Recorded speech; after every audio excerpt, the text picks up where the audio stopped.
Hello, नमस्कार सर्वांना. श्री स्वामी समर्थ. कसे आहात सर्वजण? मस्त आहात ना? मस्तच असायला पाहिजे. तर माझ्याकडे ना अगोदर हा असा कॉलरचा आणि असा स्वेटर आहे, पण याच्यामुळे ना माझ्या मानेला फार त्रास होतो या कॉलरमुळे. त्यामुळे मला नवीन स्वेटर घ्यायचा आहे. तर आज संध्याकाळी आपण नवीन स्वेटर घ्यायला जाणार आहोत. तर ना नवीन गुलाबी थंडी चालू झाली आहे, तर नवीन स्वेटर पण घ्यायचा होता आणि थंडी फार जास्त वाढल्यामुळे थंडीचे लाडू तर बनतीलच, तर लाडू बनवण्यासाठी साहित्य पण घ्यायचं होतं. तर मग आम्ही इथे मार्केटला आलो होतो. तर इथून लाडू बनवण्याचं साहित्य मी घेतलं. लाडू बनवण्याची रेसिपी मी तुमच्यासोबत नंतर शेअर करेल. त्याच्या बाजूलाच मग स्वेटरचे वगैरे दुकानं होती. तर आम्ही तिथे स्वेटर पाहायला गेलो. इशूलासुद्धा स्वेटर घ्यायचा होता, माझ्या मुलीला.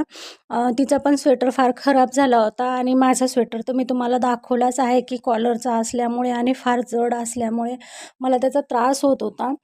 तर मग इथे मी स्वेटर पाहिले. स्वेटरची क्वालिटी खूप छान होती आणि आम्ही इथे एक माझ्या मुलीसाठी व माझ्यासाठी स्वेटर खरेदी केलं आणि त्याच्यानंतर तिला पायमोजे, हातमोजे, टोपी घ्यायची होती. ते पण साहित्य घेतलं आणि त्यानंतर आम्ही घरी आलो.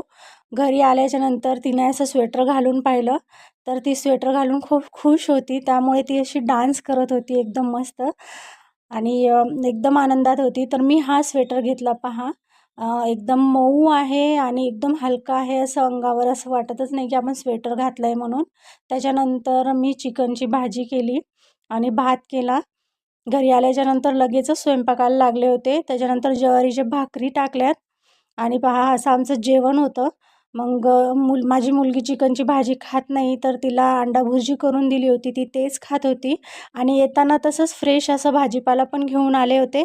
तर तोच वेगळा करून ठेवण्याचा फ्रीजमध्ये काम चालू होतं. तर कसा वाटला मिनी ब्लॉग मला नक्की कमेंट करून सांगा. भेटूया नेक्स्ट ब्लॉगमध्ये. बाय.